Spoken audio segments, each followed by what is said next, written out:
Pernah nggak sih kamu kepikiran, saldo di rekening kamu itu asalnya dari mana? Ya dari gaji, dari jualan, dari orang tua, jelas. Tapi pernah nggak kamu mikir lebih jauh lagi, uang itu sendiri datangnya dari mana? Kita sering dengar kan kalau peredaran uang rupiah tiap tahun itu terus nambah sampai ribuan triliun.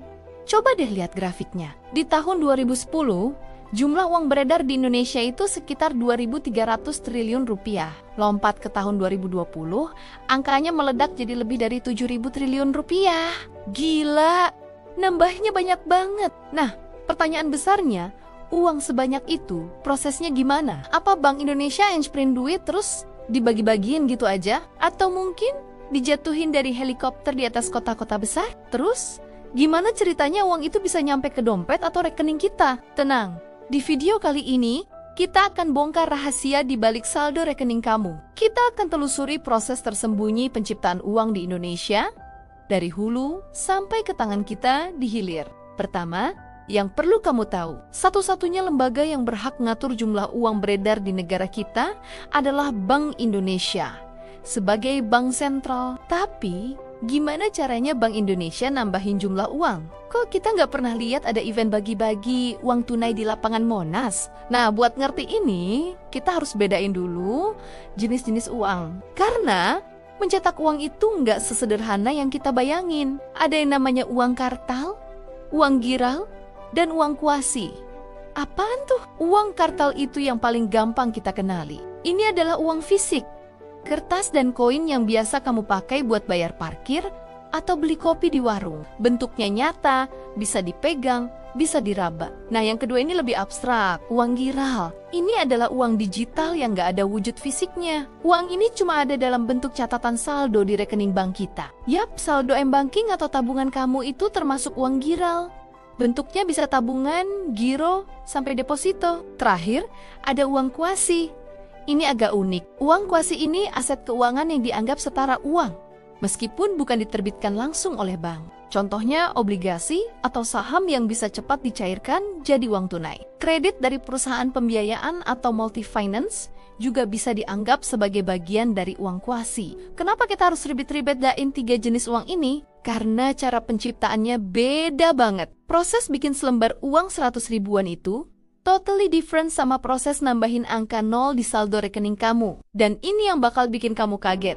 Jumlah uang giral dan kuasi itu jauh lebih banyak daripada uang kartal yang kelihatan mata. Menurut data Bank Indonesia di akhir 2021, total uang beredar itu mencapai 7.413 triliun rupiah. Rinciannya gini, uang kartal, si uang fisik, cuma sekitar 834 triliun. Sementara uang giral mencapai 1.702 triliun, dan uang kuasi yang paling jumbo sekitar 4.877 triliun rupiah. Jadi, sebagian besar uang yang beredar di ekonomi kita itu sebenarnya adalah uang digital yang diciptakan oleh bank-bank umum. Bukan uang kertas yang dicetak per uri.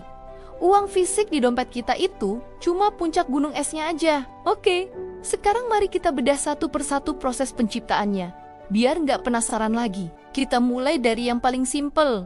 Uang kartal. Uang kertas dan koin rupiah kita diproduksi secara eksklusif oleh Perusahaan Umum Percetakan Uang Republik Indonesia atau Peruri atas pesanan dari Bank Indonesia. Setelah jadi, uang-uang baru ini didistribusikan oleh Bank Indonesia ke kantor-kantor perwakilannya di seluruh Indonesia.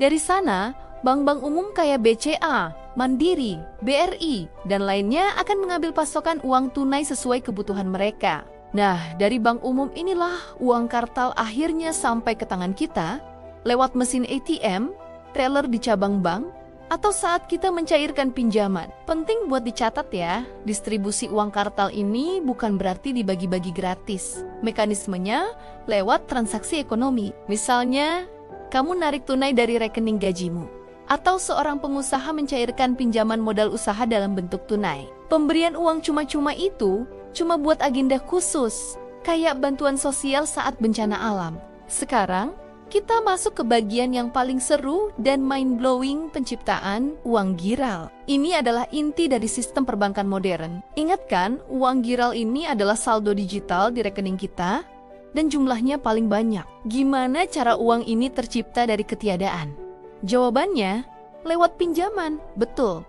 Setiap kali bank umum memberikan pinjaman, pada saat itu juga mereka menciptakan uang baru. Prosesnya gini, misalnya ada sebuah perusahaan butuh modal 5 miliar rupiah buat bangun pabrik baru. Perusahaan itu mengajukan proposal pinjaman ke bank. Setelah bank menganalisis dan menyetujui, apa yang terjadi? Bank tidak akan mengambil uang 5 miliar dari berangkasnya. Sebaliknya, bank hanya akan mengetik angka ke 5.000 di rekening perusahaan tersebut. Tring, uang giral baru senilai 5 miliar rupiah telah lahir ke dunia hanya dari beberapa ketukan keyboard. Uang 5 miliar yang baru tercipta ini kemudian mulai beredar. Perusahaan itu memakainya untuk bayar kontraktor, bayar gaji karyawan, beli bahan baku dari supplier. Para karyawan dan supplier itu kemudian menggunakan uang tersebut untuk belanja kebutuhan sehari-hari, bayar cicilan rumah, nabung, dan seterusnya.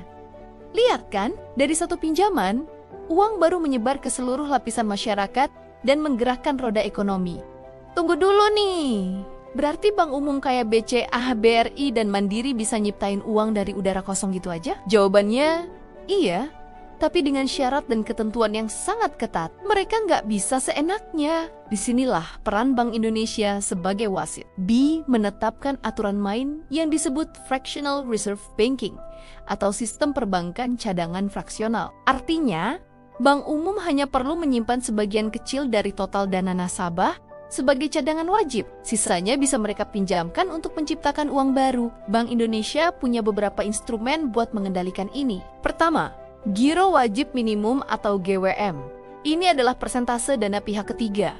Misalnya tabungan kita yang wajib disimpan oleh bank umum di Bank Indonesia. Misalnya GWM-nya 3%. Berarti, dari setiap 100 juta yang kita tabung di bank, 3 juta harus diparkir di BI dan nggak boleh disentuh. Sisanya, 97 juta, bisa diputar lagi oleh bank untuk memberikan pinjaman. Dengan menaikkan atau menurunkan GWM, BI bisa mengontrol seberapa banyak uang baru yang bisa diciptakan bank umum. Kedua, ada rasio intermediasi makroprudensial atau RIM. Ini adalah rasio yang mengatur batas atas kredit yang boleh disalurkan bank dibandingkan dengan dana yang mereka kelola. Misalnya, batasnya 92%. Artinya, bank nggak boleh ngasih pinjaman lebih dari 92% total dana nasabah yang mereka himpun. Ini seperti rem darurat, biar bank nggak terlalu agresif menciptakan uang. Ketiga, ada juga aturan soal kualitas kredit. Bank Indonesia memastikan bahwa pinjaman yang diberikan itu sehat dan gak macet. Dengan menetapkan standar siapa yang layak minjam, jaminannya apa, dan sebagainya. Jadi, meskipun bank umum punya kekuatan super menciptakan uang, mereka diikat oleh rantai peraturan yang kuat dari Bank Indonesia untuk menjaga stabilitas ekonomi dan mencegah inflasi yang tak terkendali. Terakhir, kita bahas uang kuasi. Jenis uang ini juga diciptakan oleh bank umum, tapi lewat cara yang sedikit berbeda, yaitu melalui pengelolaan portofolio investasi. Misalnya, ketika bank membeli surat berharga, seperti obligasi pemerintah, keuntungan dari investasi itu bisa dianggap sebagai penciptaan nilai baru yang kemudian bisa digunakan untuk memberikan kredit. Atau ketika nasabah menempatkan uangnya di deposito berjangka. Dana yang terkunci itu memberikan kepastian bagi bank untuk menyalurkannya sebagai kredit baru. Intinya, uang kuasi lahir dari aktivitas keuangan bank di luar pinjaman langsung. Oh iya, sebetulnya ada satu lagi mekanisme penciptaan uang yang ekstrem, yang cuma dilakukan bank sentral dalam kondisi darurat. Namanya quantitative easing atau QE. Sederhananya, ini adalah saat Bank Indonesia mencetak uang digital baru untuk membeli aset-aset keuangan, seperti surat berharga negara, langsung dari pasar. Tujuannya untuk menyuntikkan likuiditas secara masif ke dalam sistem keuangan. Ini pernah dilakukan waktu pandemi COVID-19 lalu, untuk memastikan ekonomi nggak macet total. Tapi ini ibarat obat dosis tinggi yang jarang banget dipakai. Jadi, begitulah prosesnya. Dari uang kartal yang dicetak peruri, uang giral yang diciptakan bank umum lewat pinjaman, sampai uang kuasi dari aktivitas investasi. Nah, semoga video ini bisa membuka wawasan kamu tentang dunia misterius di balik saldo rekening kita. Ternyata lebih rumit dan menarik dari yang kita kira kan? Terima kasih sudah nonton sampai habis. Jangan lupa like, komen, dan subscribe biar kita bisa terus mengungkap fakta menarik lainnya ya. Sampai jumpa di video selanjutnya.